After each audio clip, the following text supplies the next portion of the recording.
ഡൽഹിയിൽ ജന്തർ മന്ദിറിൽ കേരള മുഖ്യമന്ത്രിയുടെ നേതൃത്വത്തിൽ കേരളത്തിലെ മന്ത്രിമാരും എംഎൽഎമാരും എംപിമാരും ഇടതുപക്ഷ ജനാധിപത്യ മുന്നണിയുടെ ആഹ്വാനമനുസരിച്ച് ഒരു മാർച്ച് നടത്തി സമ്മേളിക്കുകയുണ്ടായി. കേന്ദ്ര ഗവൺമെന്റിന് മുമ്പിലുള്ള വലിയൊരു സമരമായിരുന്നു അത്. കേരളത്തോട് കേന്ദ്ര ഗവൺമെന്റ് കാണിച്ചുകൊണ്ടിരിക്കുന്ന അവഗണന, അർഹതപ്പെട്ട പദ്ധതി വിഹിതങ്ങളോ സാമ്പത്തിക വിഹിതമോ ഒന്നും അനുവദിക്കാതിരിക്കുക, പുതിയ ഒരു പദ്ധതികളും കേരളത്തിന് അനുവദിക്കുന്നില്ല. കേന്ദ്ര ഗവൺമെന്റിന്റെ കേരളത്തിലുള്ള സ്ഥാപനങ്ങൾ വിറ്റു തുലക്കുകയാണ്. കേന്ദ്ര ഗവൺമെന്റ് സ്ഥാപനങ്ങൾക്ക് ആവശ്യമായിട്ടുള്ള സാമ്പത്തിക സഹായം നൽകി വളർത്തിയെടുക്കാൻ കേന്ദ്ര ഗവൺമെന്റ് പരിശ്രമിക്കുന്നില്ല. അങ്ങനെ ആകെ നോക്കിയാൽ കേരളത്തോട് ഒരു പ്രതികാര മനോഭാവമാണ് ബിജെപി ഗവൺമെന്റ്, കേന്ദ്ര ഗവൺമെന്റ്, യൂണിയൻ ഗവൺമെന്റ് വെച്ചു പുലർത്തുന്നത്. അത് കേരളത്തിലെ എല്ലാ ജനങ്ങളെയും ബാധിക്കുന്ന ഒരു വിഷയമാണ്.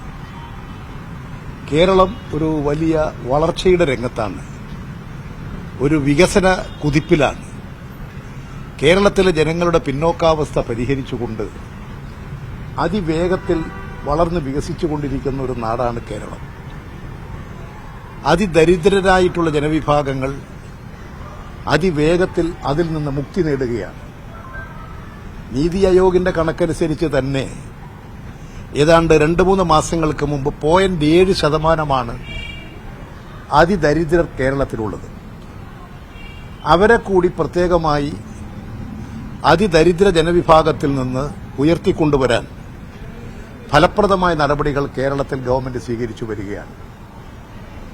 ഇടതുപക്ഷ ഗവൺമെന്റ് അധികാരത്തിൽ വന്നപ്പോൾ തന്നെ ഭവനരഹിതരായിട്ടുള്ള ആളുകൾക്ക് മുഴുവൻ വീട് കൊടുക്കാൻ ലൈഫ് പദ്ധതിക്ക് രൂപം കൊടുത്ത് ആ പദ്ധതി ഫലപ്രദമായി കേരളത്തിൽ നടപ്പിലാക്കിക്കൊണ്ടിരിക്കുകയാണ്. ഒരു 2 വർഷം പൂർത്തിയാകുമ്പോഴേക്കും പൂർണ്ണമായും നേരത്തെ അനുസരിച്ച് ലഭിച്ചിട്ടുള്ള കണക്കനുസരിച്ച് 5 ലക്ഷത്തിൽ പരം ആളുകൾക്ക് ഭവനം നൽകി ഭവനരഹിതരില്ലാത്തൊരു കേരളമാണ്. സ്വാഭാവികമായും അങ്ങനെ വന്നാലും കുറെ കുടുംബങ്ങൾ വിഭജിക്കപ്പെടുകയും ഒക്കെ ചെയ്യുമ്പോൾ വീണ്ടും ചിലരൊക്കെ ഉണ്ടായേക്കാം. അത് അടുത്ത പദ്ധതിയിൽ പെടേണ്ട കാര്യമാണ്. തൊഴിൽ മേഖലയിൽ വലിയ സാധ്യതകൾ ഉയർത്തിക്കൊണ്ടുവരിക,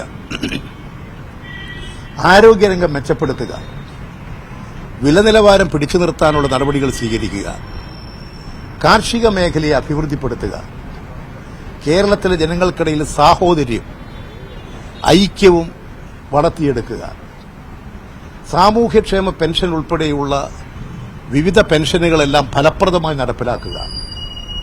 ഇങ്ങനെയുള്ള കാര്യങ്ങളെല്ലാം യഥാവസരം നിർവഹിക്കാൻ കഴിയണമെങ്കിൽ കേരളത്തിന് അർഹതപ്പെട്ട സാമ്പത്തിക വിഹിതം, സാമ്പത്തിക സഹായം, പദ്ധതി വിഹിതങ്ങൾ കേന്ദ്ര ഗവൺമെന്റിന് കേരളത്തിന് അനുവദിച്ചേ പറ്റൂ.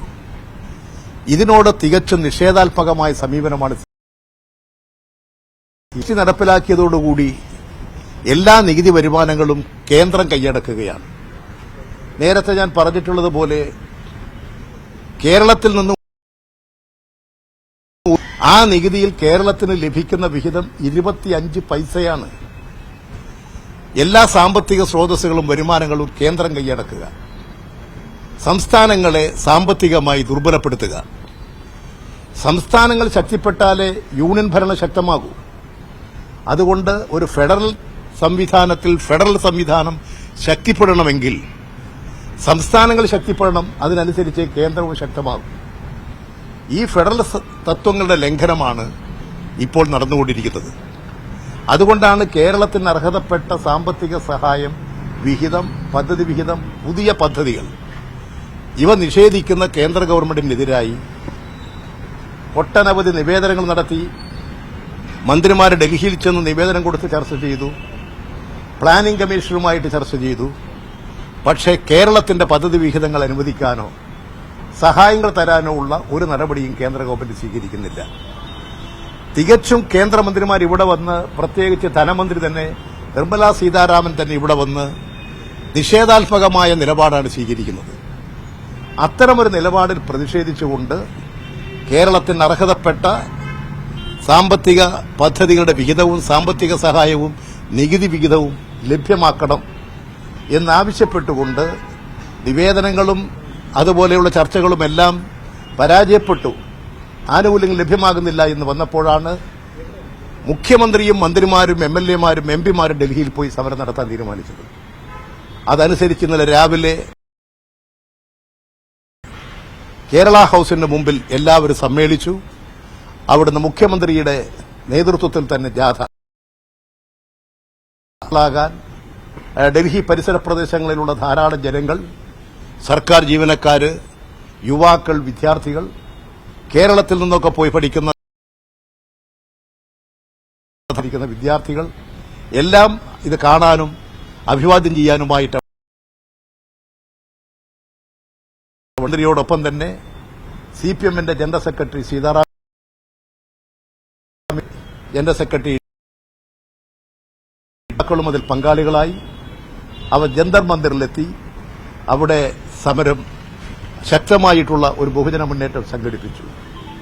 ആ പരിപാടിയിൽ ഇന്ത്യയിലെ ഏറ്റവും ഉന്നതനായ രാഷ്ട്രീയ നേതാവ് ഡോക്ടർ ഫറൂഖ് അബ്ദുള്ള, കാശ്മീരിന്റെ മുൻ മുഖ്യമന്ത്രിയായിരുന്നു, ഇന്ത്യൻ രാഷ്ട്രീയ രംഗത്തെ ഏറ്റവും വലിയ ഇതിഹാസ പുരുഷനാണ് ഡോക്ടർ ഫറൂഖ് അബ്ദുള്ള, ഡൽഹി മുഖ്യമന്ത്രി കേജ്രിവാൾ, പഞ്ചാബ് മുഖ്യമന്ത്രി, അതുപോലെ തന്നെ തമിഴ്നാട്ടിലെ ITA മന്ത്രി, തമിഴ്നാട്ടിലെ പാർലമെന്റിലെ ലീഡർ, ഇവരെല്ലാം അവിടെ